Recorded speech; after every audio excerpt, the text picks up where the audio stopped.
we've got the results back. N. 3 positively compromised, 5 more with a confidence of 50% or greater. Good. Shuffle them around. Yes, sir. Clearance level GK5. Eyes only. Special Intelligence Protocol. Project Codename Green King. In response to the nature of Entity HL49, Codename Green King, Intelligence Protocol is now is effect. As prescribed by protocol, all personnel and resources allocated to Project Green King are to be evenly divided into 2 separate operations. Overwatch has agreed to supply false information regarding Foundation actions to one of the above operations. Any personnel of clearance below GK5 are not to be informed of this protocol change. Which operation is receiving false information should be changed on an irregular basis. If it is positively determined that an agent assigned to Project Codename Green King has been compromised by the enemy, he or she may, or may not be moved from one Green King operation to the other. This is to be done without regard to which operation is currently receiving false information. Watch and remember. Remember for me, I really need to get more sleep. I keep dozing off when I'm supposed to be working. Sooner or later, Dr. Alloway is gonna notice.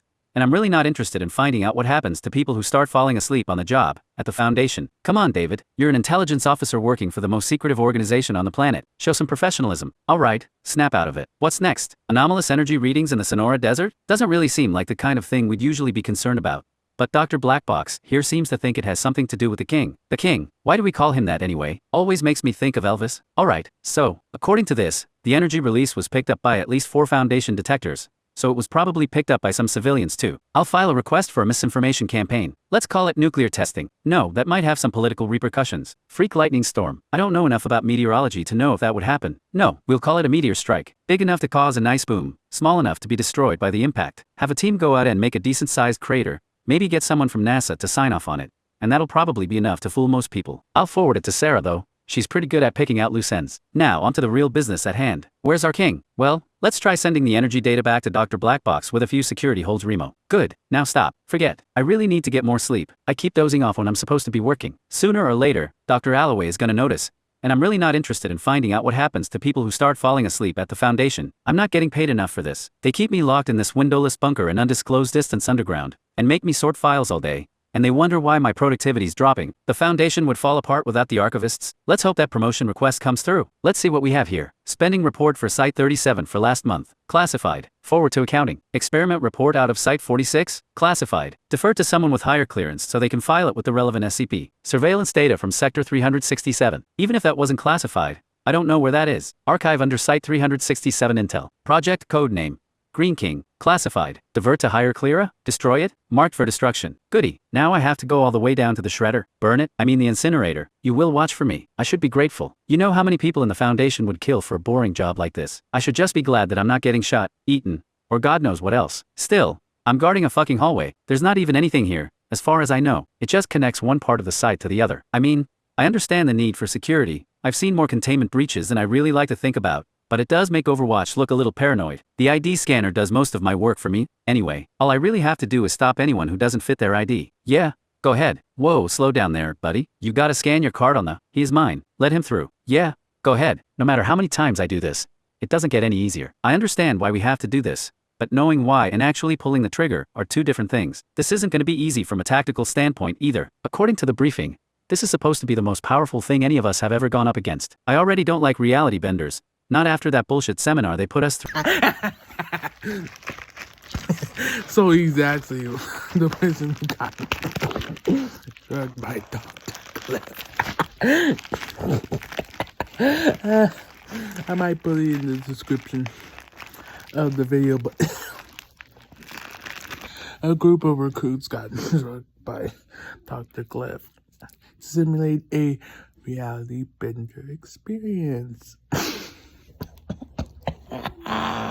When we started training. Alright, here we go. Focus. It's not locked. Not a good sign. There's nothing in here. Are we sure this is the right place? Seriously? No furniture, no decorations. Not even any fucking lights. Shit, I can feel it now. I can feel her mind. I really hope they're doing a good job distracting her at the site. It's getting stronger. The walls are bending and the room is bigger on the inside. I can hear her now. She's in Defendi head. There she is. She hasn't seen us? This is our chance. No, this is my chance. Oh god. She knows we're here. Stop. Die.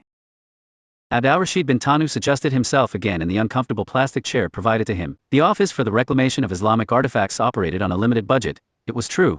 And there was a logic to avoiding wasteful expenditures on luxuries such as comfortable furniture. The director of the office most certainly could not be seen making an exception for himself. Or, phrased differently, this director would never be seen making such an exception. Parvez Jafari, formerly of the Islamic Republican Air Force, formerly before that of the Imperial Iranian Air Force, was not one to tolerate frivolities, particularly as a man who had spent the last decade publicly humiliating himself to maintain his cover as a retired general and conspiracy lunatic. Director NEQ General Jafari was presently concluding, theoretically, Abd al-Rashid thought to himself, what must have been a 25-minute-long phone call to a granddaughter or great-granddaughter who lived somewhere just outside of Tehran, never having had or cared for the idea of children. Abd al-Rashid was systematically incapable of conceiving of what a 7-year-old girl could find to occupy 25 minutes of time in conversation with a grown man, particularly 25 minutes of time that Director Jafari was supposed to be spending chiding, actively berating, or demoting Abd al-Rashid. He didn't know if he should have been thankful for the extra time needed to gather his thoughts, or curse the little girl for giving him more time to be fearful. Neither had any particular moral weight for him. Yes, my darling, I will see you this weekend. Yes. Sleep tight, dear, he said, chuckling. I love you. Still chuckling as he returned the telephone to the receiver, he said, you really know how to name curse Scott B, don't you? Realizing he was the one being addressed, and not the now unavailable pre-adolescent, Abd al-Rashid shook his head. I'm sorry, S. Oh yes, that's right, you aren't fluent in Farsi, but we didn't recruit you as a linguist, did we? We recruited you as a man with command experience in covert operations. Director Jafari was still smiling as he continued, which Abd al-Rashid knew very well was a bad sign. You came well recommended from our contacts in Ankara, you know, people who recognize, here it is, Field Operative Administration. That sounds suspiciously like a job that involves communication. You know, the thing where you speak to people. Possibly one of those jobs that involves working with others. Director Jafari then fell silent for a long time. This was not Abd al-Rashid's first time in this particular chair, and he knew he should say something, simply because that was the only way this would end without bloodshed. Sir, fuck the polar bear? The look of utter bafflement on Abd al-Rashid's face now would have been universal across time and space. I said you really know how to fuck the polar bear, don't you? Persian expression. An operative I met once from Qaeda SCP once used a similar expression in English. Jafari paused for a moment before continuing. You really know how to shit the bed. I believe the translation would go, to put it literally, you are remarkably, incredibly, unprecedentedly skilled at making my job profoundly difficult. Abd al-Rashid was only certain of the depths of his superior's anger upon his realization that he had driven the man to use 4 adverbs in one sentence. The silent prayers to God in his head redoubled in intensity. Now as for your behavior in Samothrace, I find myself at a bit of an impasse. You were and remain far and away the youngest man I have sent to perform a mission of that importance. I sent you there in command over Bidchan, for God's sake. A man with 3 times the number of years in the organization as you have. Soothing that particular ego is not the easiest job in the world. That mission was, and remains far, and away one of the most difficult to justify within our limited scope of operations. If we didn't have definitive proof that Qaeda SCP already had operatives within the anomaly, I doubt I could have reasonably authorized it in the first place. Director Jafari rose to his full stature, and glared deep into Abd al-Rashid's eyes. So tell me what in the name of Al-Burak's venerable airborne balls kept you from holding your tongue around the Afsanites? Abd al-Rashid had seen past fear, and through to the other side. Apparently, because with only the mildest of stutters, he replied, sir, they're demonic. They can't be of God. The silence that pervaded the room made Abd al-Rashid feel optimistic for a moment. It was foolish, of course, to think that argument was going to fly. But for just a moment, he could imagine that this conversation would end without too much mo. Did owls shit in your brain in utero? Or did they have the patience to wait until the delivery? Abd al-Rashid's heart dropped. I can barely accept that you believe such nonsense. I have profound difficulty believing that you took no time to develop a better reasoning before coming in here and defending a deformed and malnourished interpretation of the Quran that sounds like you cribbed it from a 14-year-old's final paper at his village madrasa in fucking Dhofar? You come in here with, did you even fucking read Surat al-Jinn? Would you like me to see if I have a Quran in some pitiful torch-charred dialect you can comprehend? Shame and fear turned to anger. You dared to slander my heritage? Oh, what shame I feel, confusing you with someone who finds ethnic slurs to be trivial and casually used in everyday conversation. Please, Muhammad, praise be unto you, descend from Jannah yourself, and stay my fucking tongue, lest I offend this poor, parchment-skinned boy once more. Director Jafari came around his desk. Allah said unto Muhammad, peace be unto him, say this, it has been revealed to me that a group of the jinn listened, and said, indeed, we have heard an amazing Quran. It guides to the right course, and we have believed in it, and we will never compare anyone with the Lord. And it teaches that exalted is the nobleness of our Lord, that has no spouse, or child, and that the foolishness we have spoken about Allah has been an excessive transgression, and we had thought that mankind, and the jinn would never speak about Allah lie. Sir, we have only their word that they are the jinn spoken of in the 72nd surah of the Quran. Abd al-Rashid said, these things are not made of smokeless fire. I touched one of them during this expedition. Solid as you, or I? Yes, fool. This was reported to me as well, by the Afsanite in question, Director Jafari said, pinching the bridge of his nose. This is another transgression that you will pay for. But it is illusion, Abd. They have no physical form whatsoever. Their bodies are fikra, thought stuff, pure idea. The Qaeda SCP would refer to them as sapient mimetic organisms, which translates poorly to Arabic. Suffice it to say that the jinn stood before you and put forth into your mind the thought of its appearance, when you reached out to where it stood, it put forth into your mind the thought of a corporeal body. Do I know if this is a literal third race created by God? No. Do I particularly care? Most assuredly not. Doctrine is for the Revolutionary Guard, results are for the ORIA. Abd al-Rashid paused before his next words. Sir, that very nearly borders on, what, blasphemy, heresy, treason, whatever combination of all three now exist in this iteration of the fatherland. Director Jafari sat back behind his desk again. The Supreme Leader has placed me, and kept me in this place regardless of my adherence to any religious or political doctrine, because I have accomplished the goal of protecting the homeland, the Iranzaman, from our external threats. The Qaeda-SCP would colonize us, their insurgent counterparts would conquer us outright, the UN pedagogues would dilute us, the various gangs of capitalists would exploit us, the various bands of artists would corrupt us, the various stripes of pagan fanatics want God knows what with us. Jafari sighed, leaned across his desk, and continued, we have our treaties with the Horizon Initiative when it suits us, but trust there is strained. You worked with them in one of the joint raids against the Clockworkers, didn't you? You understand this? Our primary advantages in the Sorceress Cold War are the extensive campaigns we've undertaken to make very sure our enemies vastly underestimate our capabilities, and our alliance with the Jinn. Any step you take that undermines the trust between our peoples undermines the land of our fathers. Do you understand that? Jafari's face was sunken now, disappointed rather than angry. This revealed to Abd al-Rashid the extent of his years. You are going to make this right? If you happen to eliminate some of your ridiculous prejudices on the way, that would be marvelous. But you will assuage those you have offended? It was well understood by most veteran operatives within the directorate that Parvez Jafari held an almost fatherly role over many of his employees, whether it was spoken aloud or not. The shame Abd al-Rashid felt at that moment made him understand how this was possible now with little difficulty. I will, sir. Please, tell me what I need to do. Businesslike again after that moment of vulnerability, Jafari reached into his desk and removed a thin manila folder. Handing it to Abd al-Rashid, he said, these are instructions on where and when to meet up with your contact. Details on how to access House Afsane are restricted only to trusted individuals, and you will need to be accompanied by one such in order to reach it. It will be expected that you apologize to the Imam of the house in person on behalf of the offended party, who is likely deployed elsewhere at the moment. The other documents in there deal with etiquette and protocol for interacting with the Afsanites. Every house has different rules and procedures, and while I don't seriously expect you're familiar with anything of the sort, you need a familiarity with these rules more than you need to be able to wipe your own ass for the next 3 days, so I suggest you start reading. You will meet up with the contact tomorrow, so I suggest you spend that time reading. Yes, sir, Abd al-Rashid said. He stood, nearly saluted out of habit, and walked out with the folder. Director Jafari turned to the next piece of business on his desk. To nowhere in the room in particular, he said. In English, you can't come out now, you know. Nobody will be coming in for the next half hour. A pause, and then a space beside the director's bookshelf was occupied by a tall, pretty, fair-skinned woman. Aside from thin streaks of gray barely visible in her hair, she could easily have passed for a woman in her early 30s who had lived an unusually stressful life. Not bad for a centenarian, Jafari thought to himself. Is he nearly as good as you claimed? The woman asked. I have high hopes for him, Jafari replied. Are you less impressed? Josephine shrugged. I must admit, I'm still working on my Arabic, but it didn't seem like the boy had a great deal of confidence. Jafari chuckled. He called Hami Ferruhar of House Afsana a depraved ifrit, apparently. I told him he had to go to the Afsanites and apologize. Josephine looked puzzled. How do you expect him to get into? She paused. I take it I'm about to take a bit of a trip with the child. Jafari smiled. Well, you had been saying you were wanting to get out of Tehran for a little while, and I think some of the heat has died down, at least from the Gotch. You'll have protection from our people if the Majahaseb come after you, as per our agreement. The Oh, magicalers, wizard butchers, literally, Jafari said. Close enough. Work on the Arabic, the Farsi, or both. Or rely on the telepathy if need be. But you'll need to be the boy's guide among the Afsanites. Consider it the beginning of repaying a favor? Josephine's face darkened almost imperceptibly, then returned to normal. Fair enough. I suppose I'm attracting plenty of unwanted attention on this part of the world from my enemies? That you are, dear, Jafari replied. We will continue to protect you, but some assistance in our operations now, and then would be much appreciated. I can assist, Josephine replied, and faded away. Jafari returned to the work on his desk. Hubba.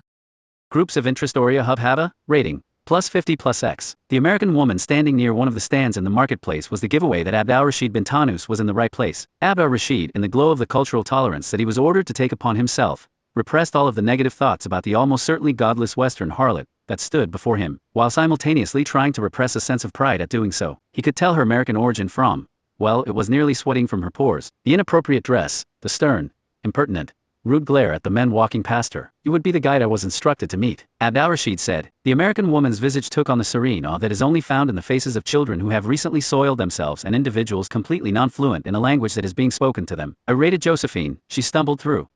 Evaluating Josephine, Josephine named. She paused, then shook her head. Abd al-Rashid began to politely walk her through conversational Arabic when the world around him grayed out slightly, faded. It didn't pass away completely, but it gained a perceptible sheen of unreality. In the gray fog, Abd al-Rashid heard a voice speaking to him. My name is Josephine, the voice said.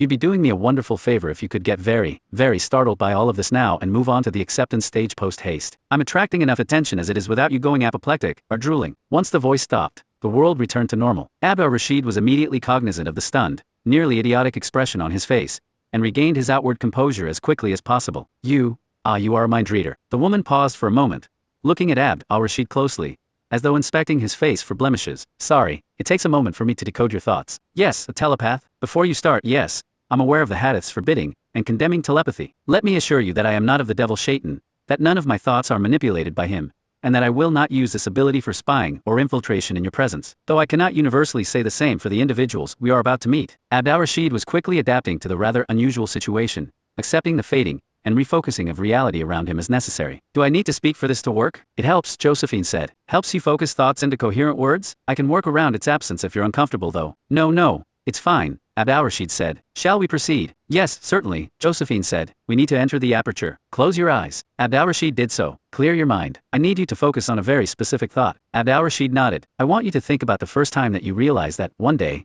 your mother was going to die. Abd al-Rashid looked at Josephine, cocked his head to one side, frowned, then closed his eyes again. A moment passed. A short whistling tune came from behind where Abd al-Rashid was standing. He opened his eyes, turned, looked behind him. There was an enclosed market stand where one had not been previously. Josephine walked past him into the opening. When did these stands start being enclosed? Abd al-Rashid thought before following. The building looked about the size of Abd al-Rashid's small apartment bathroom in Shemiran from the outside.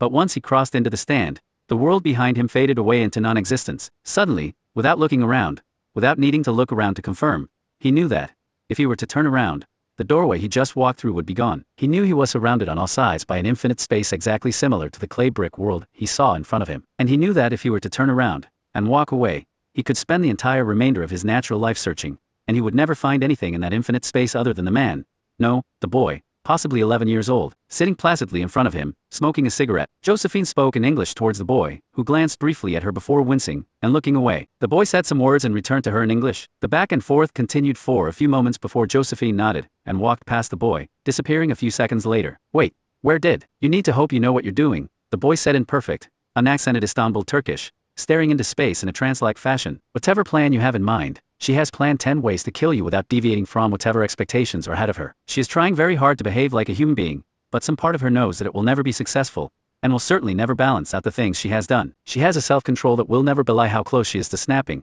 and taking everyone around her down with her. Abd al-Rashid continued staring, never having closed his mouth from any of the previous 3 miracles he had witnessed in the past 10 minutes. Did you read my mind? He asked, and the boy said, snapping his eyes on Abd al-Rashid before taking a drag from his cigarette. Oh, I could give a Oshk Melody Geodiarsis T Lalisi less regarding how you handle her. I simply distrust anyone with too much hava for me to even look upon them. Now Siktir get to House Afsena so I can discorporealize this aperture, and this child's form. Just walk past me like the Jersiklik Bukaku did, and be on your way. Abd al-Rashid was ready to ask who taught this boy to reference the orifices of shamed females in casual conversation, but he was yet more baffled by the terms he had used to refer to Josephine. Too much, Aura, he thought. And what is a reality bender? He started to ask the boy, but the child stood and walked away from where he was sitting, disappearing in a way that caused Abd al-Rashid to know he would not be coming back. He looked at the place where the boy had pointed for him to walk, shrugged, and followed. The feeling of transitioning from that nether place, or whatever it was, into House Afsena was much more anticlimactic than Abd al-Rashid had been expecting. He remembered being beside the boy's little table, walking past it. He remembered admiring the fine Persian rug on the floor of the reception room of the house. He then realized that he remembered nothing of the intervening time. Josephine was beside him. Abd al-Rashid knew this from the sound of breathing. He was too stunned by the scene around him to actually notice anything else. The room was opulent would have failed to describe it. Fine chandeliers in many different styles hung from the ceilings. The walls themselves were frescoes that seemed to, no, he realized,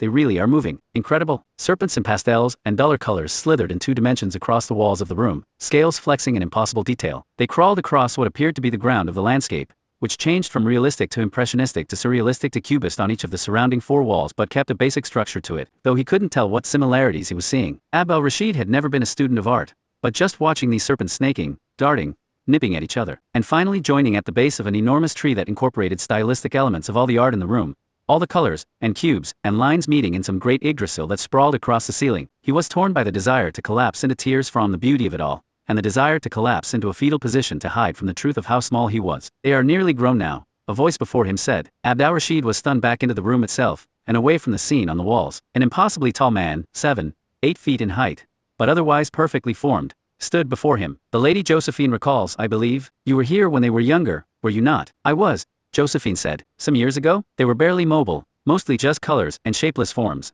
Will they take humanoid form? I believe so, though the decision will as always be theirs, the tall man replied. He walked to where Abd al-Rashid stood and bowed deeply, his head nearly reaching Abd al-Rashid's. His face remained tense as he said, Malachi Tavanna, gracious majordomo, and first servant of Nuwaz Vizier Afsena, himself master of the high estate of the most esteemed house of Afsena, pearl of the jinn, guardians of the sacred spheres, defenders of the mortal coil, at your service? Abd al-Rashid simply stood silently. Josephine said, Malachi, how many of those are real? And how many of those do you just make up on the spot? Malachi's face remained serious. I have never said before, and I still refuse. The part about the sacred spheres though. I know you just made that up right then. I may have, I may not have. A dedicated servant never tells. Well, gracious majordomo, would you be kind enough to show us to quarters? Of course, Lady Josephine. You and your guest are always welcome. Abd al-Rashid found in the 3 days he spent as a guest that the splendor of the estate of House Afsena was innumerable. Volume after volume could be written to record the details of every room of every wing of the house, of which there are many. There may well be no way to count how many rooms were in the estate, given their changing number. Regardless, Abd al-Rashid had finite time, and saw a finite number of those rooms, but the wonders in that place seemed infinite. At the end of the second day in the house, Abd al-Rashid sat for dinner with the high court of Afsena. Nuwaz, the vizier of the house, sat near what was clearly the head of the table. The chairs were equally beautiful, equally enormous, though more proportionately sized for some of the diners. The majordomo had been asked to join them and, towering over all others in the room, had little difficulty with the seating arrangement. It was clear that there was a symbolic equality in the room, with the vizier serving as a chief among equals. One seat at the headmost position was left vacant, food served but with nobody seeming to believe the seat's occupant would be joining them. If I may be so forward, may I ask for whom the empty seat is left for? Abd al-Rashid whispered to Malachi as the food was being served. The head seat at the table is reserved for the proper mistress of the house, the Queen of Afsena. Sarazat, her name is said in the proper Persian. Abd al-Rashid thought for a moment. You mean Scheherazade, of the 1001 Nights, a fictive princess as your queen. She is the greatest of the fictives, Malachi said, a touch of annoyance in his voice. And moreover, a fictive capable of creating more fictions. From her, we have learned how to birth new fictions as well. Who better to be honored so? Abd al-Rashid, abashed, nodded politely, and continued to watch the food be distributed. It had all of the hallmarks of the decadent surroundings. Enormous, glistening hogs brought whole to the table, platters and plates seemingly unable to continue supporting the weight of the feast atop them. Among this was brought 2 plates of equal elegance, but carrying only some pieces of nani kosh shirin, and a bowl of, certainly perfectly crafted, ashiyanar, the pomegranate stew glistening before him. He was about to question the difference between his and Josephine's plates, when he suddenly had a revelation. Oh, of course, he thought, they needed to serve real, physical food for their corporeal guests. The rest of this is all but imaginary. Though the dedication to detail in the olfactory department was thorough, Abd al-Rashid drooled at the smell of it all. The meal was generally as he expected it to be, polite enough where the humans were concerned, much more jovial where the jinn were concerned. Much laughter and uproar came from their end of the table, with polite smiles and nods from Abd al-Rashid, who understood little of the cultural context for what they were saying, and Josephine, who was unable to use telepathy to read the minds of sentient concept beings, and didn't speak any of these languages being used. So darling, Vizier Afsena said, Abd al-Rashid presuming, and hoping, in Josephine's direction, what did you think of the children in the atrium? His Arabic was crisp and lightly accented, if at all. Malachi translated into English, very well developed, beautiful, even, Josephine replied through Malachi. I don't believe I had ever seen jinn children in such a larval state. Wait, I'm sorry, Abd al-Rashid interrupted. Those serpents in the reception area, those were jinn. Silence, then a soft, deep chuckle from the vizier. Son, if I may ask, where do you think you are? Physically, geographically, your position? Abd al-Rashid gulped. Well, from the rumors, I would presume that we are underground somewhere. The exact location is a closely guarded secret. The house is reached only through mystical gateways of some kind, whose function and operation are also secrets. All the other jinn houses are likewise, the Nabonites in Oman, the Roxellanans in Turkey. I once met a Qadni jinn, more chortling from the vizier. Oh yes, that must have been quite the experience. Abd al-Rashid smiled, the least uncomfortable feeling he had had all evening. Yes, he invited me to his nightly meditation after evening prayer. I hadn't realized he was looking for a sparring partner, or that Qadni meditations can end in death. The vizier's chortles turned into guffaws. They are rather intense people, yes. Living in caves in the Tibetan mountains will do that to man and jinn alike. As for my question, however, it is difficult for you to perceive what this estate actually is. We jinn, the ones to whom you speak, are sentient, sapient ideas, formed through acts of personal volition into humanoid creatures when we find it convenient, taking other forms when we wish to do so as well. The estate in which you are sitting, as well as all of the furniture in it, is made likewise of jinn. Immature jinn, formed through an act indescribable to corporeal beings, taking shapes at the will of their parents, if you will. The beings will become more complex as time goes on, changing forms and shapes, developing a greater understanding of how to cope with the universe around them. The chair in which you sit is a 3-year-old, the rug now bunched up in the legs of the chair, and table is 2. The floor that both are stationed upon is 4 weeks old. They are capable of great feats at a young age, but must learn to harness and control it before they can join us. Abd al-Rashid was stunned. Everything in the estate was simultaneously now both majestic and, rather disturbing, honestly. Everything alive, everything with the potential for intelligence and self-awareness. He was ready to be horrified when he felt the vizier's hand on his shoulder. He looked down at Abd al-Rashid with concern. Child, let me stop you for a moment. I know that Parvez sent you here to apologize for what you said to Agent Ferruhar. I will not claim to be thrilled with it, but I am a strong believer in the freedom of individuals to feel and act as they see fit, even in ignorance. And your behavior was ignorant, there can be no doubt. I hope you find Agent Ferruhar in your journeys, and I hope that by that time, you will have learned better ways, or at least better restraint. But I will not have an apology from a young man who has not offended me, and you have not offended me. Abd al-Rashid looked up into that face, twinkling, and clearly possessing an ancient nature that the vizier either could not, or chose not to hide. Thank you, Lord, he said. I hope to do better. I hope to be better. I do regret my words. The vizier's face lit up again. This is the best I could have hoped for you, child. Are you finished with the stew? I hoped it was to your liking. I had it brought from a way leading back to Iran. He picked Abd al-Rashid up, and guided forced him to the end of the room nearest the hallway, a confused Josephine following. I would have chosen a Turkish delicacy, but I didn't think your lovely escort here would have been much fond of it. No offense to your cuisines, of course. I simply meant that something a bit. They left the room on yet another tour.